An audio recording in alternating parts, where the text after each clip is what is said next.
Director किम ने एक list बना ली थी जिसमें टोटल 7 पॉइंट थे, जिसमें पहला पॉइंट ये था कि कंपोजर एचएस नाम इस्तेमाल कर रहा था जो कंपोजर का असली नाम नहीं था। दूसरा पॉइंट ये था कि जिस पर्सन ने उनके पास कांटेक्ट किया था उसमें अकाउंट होल्डर का नाम मिन ह्यून था, मगर ये बात जरूरी नहीं थी कि मिन ह्यून ही कंपोजर का असली नाम था। डायरेक्टर किम को ऐसा लग रहा था कि कंपोजर किसी और मैनेजमेंट कंपनी के साथ एक्सक्लूसिव कंपोजर है, मगर डायरेक्टर किम को कंपोजर की स्किल्स बहुत ज्यादा आउटस्टैंडिंग लग रही थी। डायरेक्टर किम को ये भी लग रहा था कि कंपोजर एचएस की एक हॉबी ये भी थी कि वो मूलियां उगाते थे, मगर कुछ दिन पहले कंपोजर एचएस ने ये बात कही थी कि उनकी सारी मूलियां चोरी हो गई थी और तब से वो उनके कॉल से इग्नोर कर रहे थे। डायरेक्टर किम को ऐसा लग रहा था कि क्या बात ऐसी थी कि एचएस को उनके बारे में नहीं पता था, तो डायरेक्टर किम ने एक बार फिर से कंपोजर एचएस के पास कॉल कर दिया था और इस बार एचएस ने कॉल उठा लिया था। डायरेक्टर किम ने एचएस से पूछा कि क्या वो मिन ह्यून से बात कर रहे थे, तो मिन ह्यून ने भी बताया कि हाँ वो वही थे और उनके कॉल करने का कारण क्या था।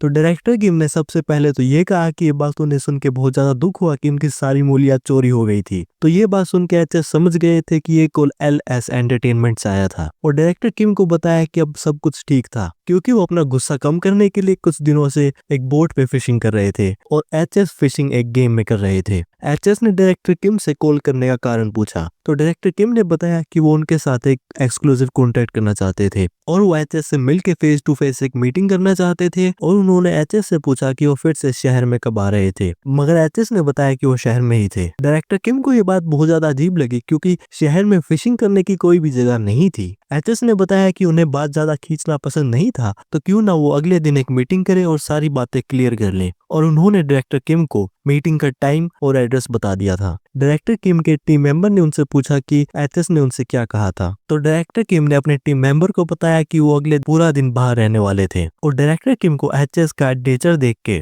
और जिस तरह से वो अपने फार्म और फिशिंग के बारे में बात कर रहे थे तो उन्हें ऐसा लग रहा था कि वो किसी बड़ी दाढ़ी वाले थोड़े मैड इंसान से मिलने वाले थे। मगर जब डायरेक्टर किम मीटिंग पे आए तो उन्होंने एक्सपेक्ट नहीं करा था कि वो एक यंग इंसान से मिलने वाले थे और उन्होंने उनसे क्लियर करने के लिए पूछा कि क्या वही कंपोजर थे, तो एचएस ने भी बताया हाँ वही कंपोजर थे। डायरेक्टर किम ने भी देखा कि एचएस की बिल्कुल भी लंबी दाढ़ी नहीं थी ना ही लंबे बाल, तो थोड़ा सरप्राइज हो गए थे। डायरेक्टर किम ने भी कहा कि उन्होंने एक्सपेक्ट नहीं करा था कि वो बिल्कुल टाइम पे आ जाएंगे, तो एचएस ने भी कहा कि टाइम पे आना जरूरी तो होता ही है। डायरेक्टर किम फिर एचएस को उनके एक्सक्लूसिव कॉन्ट्रैक्ट के बारे में बताने लगे और कहा कि वो कॉन्ट्रैक्ट को अच्छी तरह से रिव्यू कर सकते हैं और अगर एचएस किसी बात से भी ज्यादा सेटिस्फाई ना हो तो वो उन्हें बता सकते थे। तो एचएस भी कॉन्ट्रैक्ट को पढ़ रहे थे। डायरेक्टर किम ने भी ये देखा जितना उन्होंने एक्सपेक्ट करा था एचएस उससे कुछ ज्यादा ही यंग थे, मगर फिर भी उन्होंने कॉन्ट्रैक्ट में थोड़ी अच्छी टर्म्स रखी थी और एचएस ने भी यही बात कही कि उनका कॉन्ट्रैक्ट इंडस्ट्री स्टैंडर्ड से अच्छा तो था मगर कॉन्ट्रैक्ट में कुछ टॉक्सिक पॉइंट्स भी थे।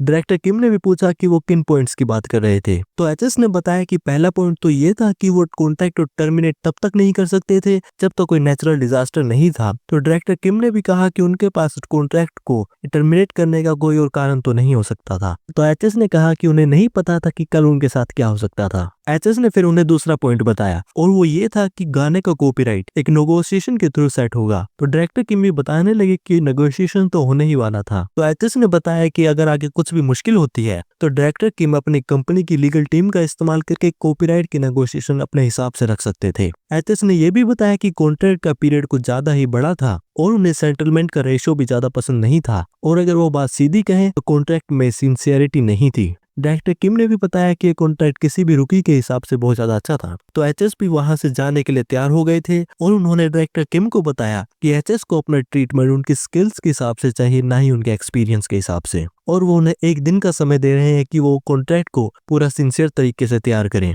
और ये बात कहकर एचएस वहां से चले गए थे और डायरेक्टर किम भी समझ गए थे कि एचएस किस तरह से उनके साथ नेगोशिएशन करना चाहते थे। तो डायरेक्टर किम अगले दिन एक नया कॉन्ट्रैक्ट ले आए थे और एचएस को बता रहे थे कि उन्होंने सारे पॉइंट्स फिक्स कर दिए थे। तो एचएस ने भी कॉन्ट्रैक्ट पढ़ा और कहा कि उन्होंने सारे पॉइंट्स फिक्स तो कर दिए थे मगर कॉन्ट्रैक्ट में अभी भी कुछ ऐसे पॉइंट्स थे जिसमें सिंसियरिटी नहीं थी और एचएस भी ये बात अच्छी तरह से समझ सकते थे कि एलएस एंटरटेनमेंट को एचएस जैसे नए कंपोजर की ज्यादा जरूरत नहीं थी और एचएस को भी एलएस एंटरटेनमेंट ज्वाइन करने की ज्यादा जरूरत नहीं थी। तो ये एक तरह से अच्छा ही होता कि वो दोनों आगे कॉन्टैक्ट नहीं करते। और ये बात क्या है कि एचएस जा ही रहे थे मगर डायरेक्टर किम ने एचएस को पीछे से रोक लिया था और एचएस से ये पूछ रहे थे कि वो खुद ही अपनी कंडीशंस बता सकते थे। तो ये बात सुन के एचएस बहुत ज्यादा खुश हो गए थे, पूछने लगे कि क्या ये सब ठीक रहेगा। और एचएस ने अपनी कंडीशंस बता दी थी, जिसमें से कंडीशंस ये थी कि वो एचएस को एक खुद का स्टूडियो देंगे और उसके साथ एचएस के पसंद का इक्विपमेंट, और कोई भी उनके वर्क आवर्स के बीच में इंटरफेरेंस नहीं करेगा, और कॉन्ट्रैक्ट का पीरियड 1 साल का होएगा। और लास्ट और मेन पॉइंट ये था कि कोई भी उनकी पर्सनल इंफॉर्मेशन के बारे में कुछ भी डिस्कस नहीं करेगा। एचएस ने डायरेक्टर किम से पूछा कि कॉन्ट्रैक्ट के टर्म्स में कोई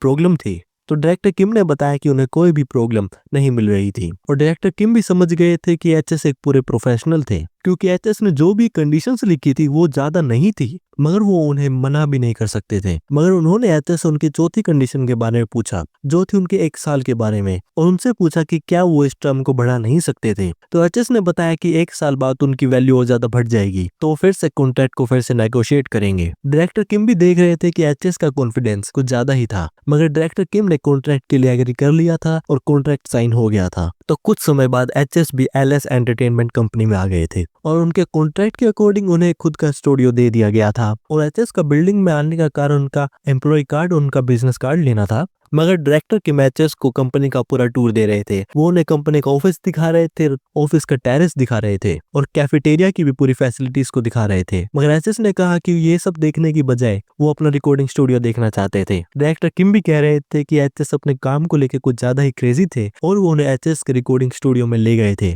मगर जब वो रिकॉर्डिंग स्टूडियो में गए तो वहां पे पहले से कंपोजर काम कर रहे थे। डायरेक्टर किम ने कंपोजर से पूछा कि उन्हें नहीं पता था कि वहां पे कोई रिकॉर्डिंग का सेशन हो रहा था। कंपोजर ने भी डायरेक्टर से वहां पे उनके आने का कारण पूछा, तो डायरेक्टर किम ने बताया कि वो नए कंपोजर को कंपनी का टूर दे रहे थे। एचएस ने भी जब रिकॉर्डिंग रूम के कंपोजर को देखा तो उन्होंने उन्हें लगभग पहचाना नहीं था, क्योंकि जो कंपोजर पहले से रिकॉर्डिंग रूम में थे उनका नाम था जिनते, जो कि एचएस की पास्ट लाइफ में एचएस से ज्यादा क्लोज तो नहीं थे, मगर उन्हें इतना तो याद था कि जिनते की स्किल और रेपुटेशन बहुत ज्यादा अच्छी थी। तो एचएस और जिनते ने भी एक दूसरे को ग्रीट करा, और जब एचएस ने देखा कि रिकॉर्डिंग रूम में गाना कौन गा रहा था तो उन्हें याद आया कि वो उनसे कुछ समय पहले मिले थे, क्योंकि जब एचएस ने कंपनी में एंटर किया था तो उन्हें पीछे से उसी सिंगर ने रोक लिया था और एचएस से पूछा था कि वो वहां पे एम्प्लॉय थे या एक ट्रेनी। तो एचएस ने भी जिस पर्सन ने एचएस को रोका था उनसे पूछा कि क्या वो एक एम्प्लॉय थे। तो सिंगर ने बताया क्योंकि वो कुछ ज्यादा यंग लग रहे थे तो उन्हें ऐसा लगा कि वो एक ट्रेनी थे, मगर उन्होंने एचएस से ये भी कहा कि वो कुछ ज्यादा ही रूड थे